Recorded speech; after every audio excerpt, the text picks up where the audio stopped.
அனைவருக்கும் வணக்கம். இந்த பதிவில் பார்க்க போகிறது காந்தாரா கதாநாயகன் ரிஷப் செட்டி குறித்து தான். ரிஷப் செட்டிக்கு சினிமா பின்னணின்னு எதுவும் கிடையாது.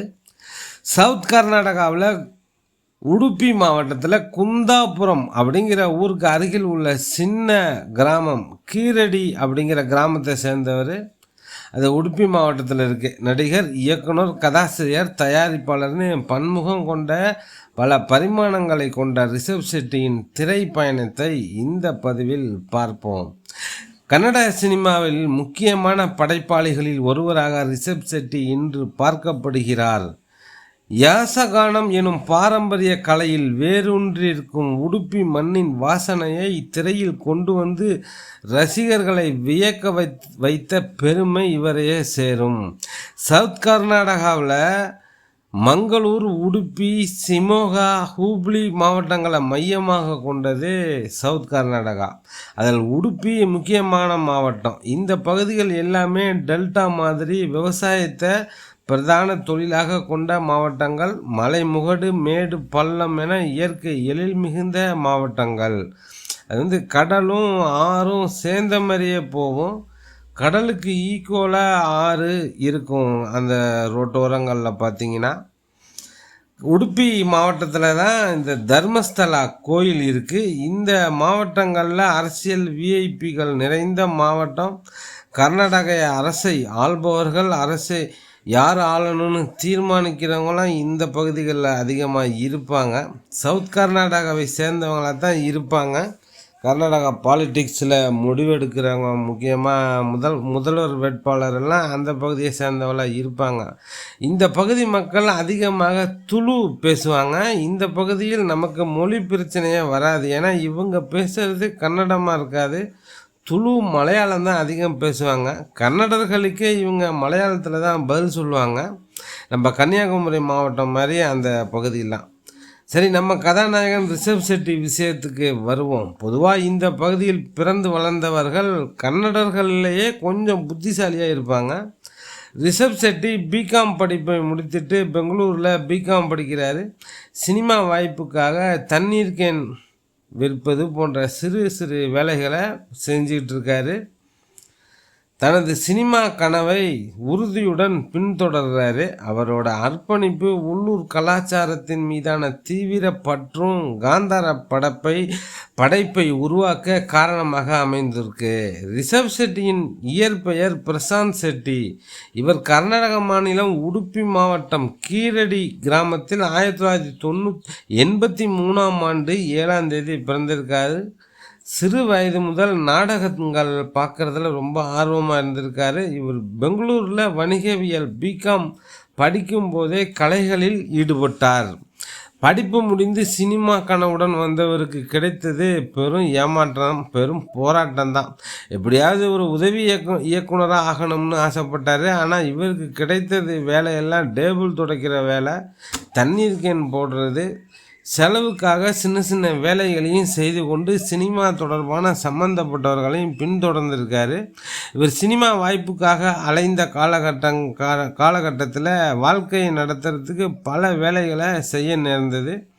ஒரு கட்டத்தில் தண்ணீர் கேன்களை விற்பது, ரியல் எஸ்டேட் ஏஜென்ட் பணி, சிவில் கன்ஸ்ட்ரக்ஷன் கட்டிட பணியாளர், கட்டுமான துறையில் உதவியாளர் பணி, உணவகங்களில் பணி செஞ்சிருக்காருன்னு பல்வேறு வேலைகளை செஞ்சிருக்காரு. இவர் 2 முறை MBA படிக்க முயன்றும் அதை முடிக்க முடியல, பொருளாதாரம் இல்லாமல். இந்த கடும் போராட்டங்களுக்கு மத்தியில் பெங்களூரில் உள்ள அரசு திரைப்படம் மற்றும் தொலைக்காட்சி நிறுவனத்தில் திரைப்பட இயக்கத்தில் சான்றிதழ் படிப்பை முடித்து தன் கலை ஆர்வத்தை மேலும் வளர்த்து கொண்டார். சினிமா துறையில் நுழைவதற்காக ரிஷப் செட்டி தன் முயற்சியை விடாமல் செய்து வந்தார். 2008ஆம் ஆண்டு மும்பை அந்தேரி பகுதியில் உள்ள ஒரு தயாரிப்பு நிறுவனத்தில் ஆஃபீஸ் பாயாகவும், அதாவது அலுவலக உதவியாளராக வேலைக்கு சேர்ந்தார். அங்கே ஒரு தயாரிப்பாளருக்கு ஓட்டுநராகவும் டிரைவர் வேலை பார்த்துருக்காரு. அதே சமயம் திரைப்பட படப்பிடிப்புகளில் கிளாப் பாய், ஸ்டாப் பாய் போன்ற சிறிய வேலைகளையும் செய்து அவரோட சினிமா ஆர்வத்தை கற்றுக்கொண்டார். சினிமா ஆர்வத்தை தீர்த்து கொண்டு சினிமாவையும் நல்லா கற்றுக்கொண்டார். இந்த காலகட்டங்களில் இந்த உழைப்பு ரிஷப் ஷெட்டியை இயக்குனராகவும் நடிகராகவும் இந்த காலகட்டங்கள் பட்டை தீட்டி இருக்குது. 2012ஆம் ஆண்டு வெளியான துக்ளக் அப்படிங்கிற திரைப்படம் தான் இவருடைய முக்கிய வேடமேற்று நடித்த படம். பெரிய அளவில் அந்த படத்தில் இவருக்கு அங்கீகாரம் கிடைக்கல. அதனால் அவர் இயக்குனராக தன் திறமையை வெளிப்படுத்த தீர்மானிச்சிருக்காரு. இயக்குனராக ரிஷப் ஷெட்டியின் முதல் படமான ரிக்கி 2016ஆம் ஆண்டு வெளிவந்திருக்கு.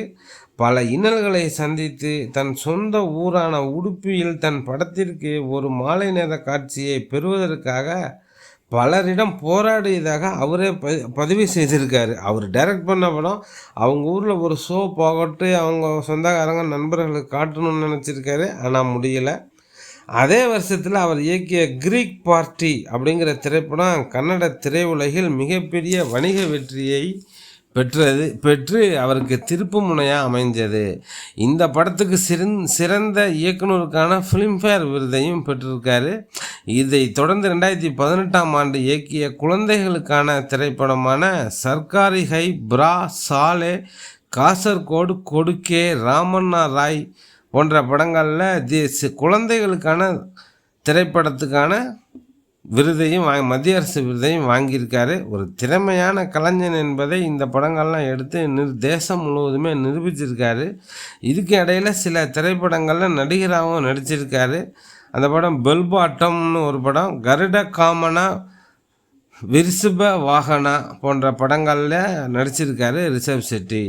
தன் கலை வாழ்வின் உச்சமாக 2022ஆம் ஆண்டு வெளியான காந்தாரா திரைப்படம் அமைஞ்சது. சிறு வயது முதல் அவர் பார்த்து வளர்ந்த பூதகோலா என்னும் சடங்கு, பூதகோலா அப்படின்னு ஒரு சடங்கு, அந்த சாமி வேஷம் போட்டு ஆடுறது, அப்போ அந்த நிலத்தின் மீது உள்ள பழங்குடிகளின் பிணைப்பு காந்தாரா படத்தில் ரிஷப் ஷெட்டி ரொம்ப பிரமாதமாக வெளிப்படுத்தியிருப்பார். இந்த படத்தில் சிவா என்ற கதாபாத்திரத்திற்காக அவர் மேற்கொண்ட கடுமையான பயிற்சி யாசகானம் கலையின் மீதான பாரம்பரியத்தை உலகறிய செய்தது. விமர்சன ரீதியாகவும் வணிக ரீதியாகவும் பெரு வெற்றி பெற்ற காந்தாரா அவரை பேன் இந்தியா ஸ்டாராக உயர்த்தியது. காந்தாரா படத்துக்காக ரிஷப் ஷெட்டிக்கு தேசிய விருதில் முன்னணி நடிகருக்கான விருது கிடைச்சது. சூப்பர் ஹிட் அடிக்கும் படங்களுக்கு சீக்குவல் எடுக்கும் வழக்கம் இந்திய சினிமாவில் தொடர்ந்து நடக்கும் விஷயம். செயற்கையான தன்மையில் ஒரு கதையை இழுத்து ஒரு 2ஆம் பாகத்தை எடுத்துவிடக்கூடாது என்பதில் ரிஷப் ஷெட்டி உறுதியாக இருந்தார். முழு கவனம் செலுத்தினார் அதுக்காக கதைக்கு. அதற்காக 3 ஆண்டுகள் தன்னுடைய கவனத்தை வேறெங்கும் சிதற விடாமல் முழுவீச்சாக காந்தாரா சாப்டர் 1 படத்தை எடுத்திருக்காரு. அந்த காந்தாராவில் உள்ள கதாநாயகன் சிவாவின் மூதாதையர்களின் கதையை சொல்லும் ஃப்ரீக்வல் திரைப்படமாக இது வந்திருக்கு. காந்தாரா சாப்டர் 1 அதிரடியான திரையரங்க அனுபவத்தை தரும் பிரம்மாண்ட படைப்பாக எடுத்திருக்காரு ரிஷப் ஷெட்டி. மிகப்பெரிய கடின உழைப்பு, வெற்றியும் அப்போ மிகப்பெரிய வெற்றி கிடைச்சிருக்கு. ஓகே ஃப்ரெண்ட்ஸ், டெல்டா 7 நண்பர்களுக்கு நன்றி. மீண்டும் வேறொரு காணொளியில் சந்திப்போம். டெல்டா 7 நண்பர்களுக்கு நன்றிகள் பல.